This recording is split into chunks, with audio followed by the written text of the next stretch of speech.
आप जुड़े हुए हैं जीएम एजुकेशन में।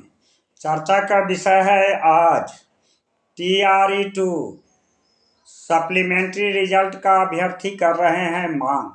साथ ही TRE1 और TRE2 की परीक्षा की निष्पक्षता से जांच की मांग कर रहे हैं। पहले चर्चा करते हैं सप्लीमेंट्री रिजल्ट के बारे में। TRE2 के 1,22,000 की वैकेंसी निकला था और 96,000 रिजल्ट का प्रकाशन हुआ, जिसमें 73,000 शिक्षकों ने नियुक्ति लेटर लिया। इस तरह से 1,22,000 की टीचर्स वैकेंसी में 73,000 अभ्यर्थी शिक्षक बन पाए और जबकि रिजल्ट का प्रकाशन 96,000 का था। BPSC आयोग के तत्कालीन अध्यक्ष अतुल सर ट्वीट करके 14,000 की संख्या बतलाए कि सप्लीमेंट्री रिजल्ट निकलने का चांसेस है। शिक्षा विभाग इसकी तैयारी भी कर रही थी, लेकिन बीच में क्या परिस्थितियां बनी, अभ्यर्थी उस बात से अभी तक अनभिज्ञ है। हाँ, उन अभ्यर्थियों का आशा निराशा में जरूर बदला जो 1-2 नंबर से TRE2 के 96,000 रिजल्ट प्रकाशन से वंचित रह गए थे। वे शिक्षक नहीं बन पाए। ऐसे अभ्यर्थी आज सड़क पर उतरकर सप्लीमेंट्री रिजल्ट का निरंतर मांग कर रहे हैं। बाद में यह कहा गया कि सप्लीमेंट्री रिजल्ट नहीं निकलेगा और TRE3 की वैकेंसी जो है वह सप्लीमेंट्री रिजल्ट ही है। अब TRE3 की परीक्षा कैंसिल हो गया। अभ्यर्थी नए शिक्षा मंत्री सुनील कुमार से मुख्यमंत्री आवास और तरह जगह जगह घेराव कर रहे हैं। कहीं भी उनकी बात अनसुनी हो रही है। अभ्यर्थी यहाँ तक जिम्मेदार मानते हैं दोनों सरकार को, गठबंधन NDA हो या इंडिया गठबंधन। चूंकि TRE2 की परीक्षा में महागठबंधन की सरकार थी और रिजल्ट प्रकाशन के तत्क्षण गठबंधन में परिवर्तन होकर के NDA सरकार बना। इस तरह से अभ्यर्थी दोनों सरकार को, पूर्ववर्ती और वर्तमान को दोषी मानता है और कह रहा है कि जिस तरह से हम लोग दर दर भटक रहे हैं, गुमराह शिक्षा विभाग और मंत्री जी के द्वारा किया जा रहा है अभ्यर्थी को, ठीक उसी तरह से आने वाले समय चुनाव में हम उम्मीदवार को भी गुमराह करेंगे और इसका प्रभाव चुनाव पर हम अपनी ताकत के रूप में दिखा करके दिखाएंगे। ऐसे अभ्यर्थी जो निराश अभ्यर्थी है, जो सप्लीमेंट्री रिजल्ट TRE2 की मांग कर रहे हैं, वह कह रहे हैं कि केवल हमारी संख्या 14,000 नहीं है, हमारी संख्या 14,000 पर निर्भर परिवार की संख्या को जोड़ लीजिए तो लोकसभा के उम्मीदवार को जीत से हार में बदलने की ताकत हम में है और इसकी ताकत वक्त आने पर दिखाऊंगा। बात आगे बढ़ाते हुए चर्चा करते हैं कि क्यों TRE1 और TRE2 की परीक्षा की निष्पक्षता से जांच हो रहा है। आप सभी जानते हैं कि TRE3 का जो रद्द हुआ है परीक्षा, स्मार्ट चोरी होने के कारण।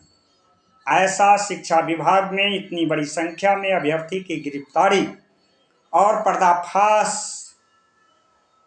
करने वाली इकाई, आर्थिक इकाई को पूरे शिक्षा जगत और BPSC शिक्षक अभ्यर्थी धन्यवाद देता है और कृतज्ञता प्रकट करता है कि पर्दाफाश किया है, न्याय मिलने की उम्मीद जगी है। ऐसे अभ्यर्थी जो मेधावी छात्र हैं, जो नंबर पर अपने मेरिट पर विश्वास रखते हैं, साथ ही यह मांग करते हैं थंब इम्प्रेशन में कौन सी भागीदारी था TRE-1 और TRE-2 में? क्या इसी तरह से पेपर का लीक हुआ था TRE-1 और TRE-2 में? चूँकि TRE-2 में भी कटअप अधिक गया था, उस समय भी प्रश्न बन रहा था। बहुत जगह ऐसा देखा जाता है, जैसे मुजफ्फरपुर जिला को ले लें, उसमें ये 70% उत्तर प्रदेश वाले शिक्षक हैं। अब बताइए, जब उनका आवासीय जांच किया जा रहा है, अखबार या सोशल मीडिया की खबर मानते हैं, तो 70% आवासीय जांच के क्रम में यह जानकारी मिलती है, जबकि आरक्षण की व्यवस्था के मुताबिक अन्य प्रदेशों की संख्या 15% के आसपास होनी चाहिए। इससे पहले भी परीक्षा आयोग के द्वारा हुआ था, लेकिन जब आवासीय जांच होता है तो अधिकतम उत्तर प्रदेश के छात्र हैं। क्या उन्हीं के पास मेरिट है? यह बात TRE-2 के जब नियुक्ति पत्र में आवासीय जांच हो रहा है, उसमें मुजफ्फरपुर ज़िले की बात है। अन्य जिला की जांच किया जाए या कि किस तरह से इनका नंबर अधिकतम आया है और कैसे इनका प्रवेश आया है। आरोप तो यहाँ तक लगा रहे हैं लोग कि किसी कैटेगरी को किसी कैटेगरी में समावेश किया गया है। यह तो जांच उपरांत ही बातें आएगी, लेकिन अभ्यर्थी का निश्चित तौर पर इस तरह का आरोप है। आगे थंब इम्प्रेशन में TRE-1 में कहा गया कि आयोग तो निश्चित तौर पर अभ्यर्थी का थंब इम्प्रेशन लिया, लेकिन शिक्षा विभाग को उस समय सुपुर्द नहीं किया था थंब इम्प्रेशन डिवाइस, जिसके वजह से समय वेरिफिकेशन नहीं हो पाया। और फिर जब कन्फ्यूजन पैदा हुआ तो थंब इम्प्रेशन की मांग की गई शिक्षा विभाग से आयोग को।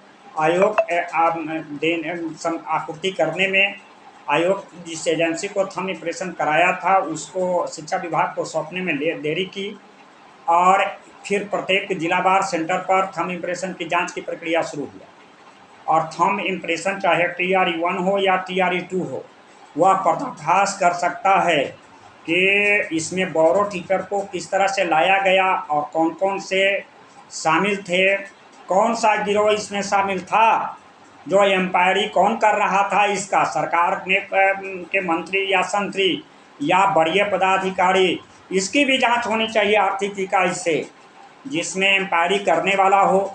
और बाहरी बॉलर कौन था, कौन बोल्ड आउट हुआ और कौन शॉट छक्का लगाया, चौका लगाया। बोल्ड आउट हो गए मेधावी अभ्यर्थी और एम्पायर कोई और था, जिससे बोरो टीचर को ला करके थंब इम्प्रेशन के में उसको परीक्षा दिया गया और बाद में उसके नाम पर दूसरे अभ्यर्थी नौकरी लिए, जिसकी जांचों उपरांत ड्रॉप आउट के कंडीशन वाली मामला है, थंब इम्प्रेशन का मामला है।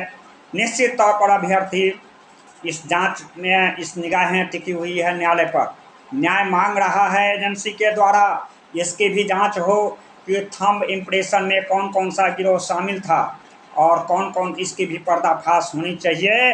तो आज जिस तरह से TRE-3 की परीक्षा रद्द हुआ है, मांग करता है अभ्यर्थी बिहार के पूरे प्रदेश के TRE-1 और TRE-2 के थंब इम्प्रेशन की भी जांच सही तरीक़ा से होनी चाहिए। ड्रॉप आउट की कंडीशन क्या है, ऐसी क्या मजबूरी थी आयोग को, यह पूछ रहा है प्रदेश के अभ्यर्थी सवाल कि क्या जांच पहले होना चाहिए या नियुक्ति पत्र मिलना चाहिए। इससे सप्लीमेंट्री रिजल्ट की संख्या कम हो गई। TRE-1 और TRE-2 के सप्लीमेंट्री रिजल्ट, TRE-2 में सप्लीमेंट्री रिजल्ट नहीं मिला, TRE-2 में, जबकि BC और EBC कल्याण विभाग के में ही सप्लीमेंट्री रिजल्ट दिया गया। TRE-3 में ऐसी चर्चा है कि सप्लीमेंट्री रिजल्ट निकलेगा नहीं। इसके लिए जिम्मेदार कौन है? TRE-1 और TRE-2 की परीक्षा की निष्पक्षता से जांच होनी चाहिए। साथ ही TRE-2 और TRE-2 कि पूरे सप्लीमेंट्री रिजल्ट का प्रकाशन होना चाहिए। अभ्यर्थी धर धर भटक रहे हैं, इसका न्याय कौन देगा? या वर्तमान सरकार या पूर्ववर्ती सरकार या आने वाले सरकार, यह मांगेगा अभ्यर्थी हिसाब। धन्यवाद। जुड़े हैं आप GM एजुकेशन में। मेरा संपर्क सूत्र है 93 048 57 942।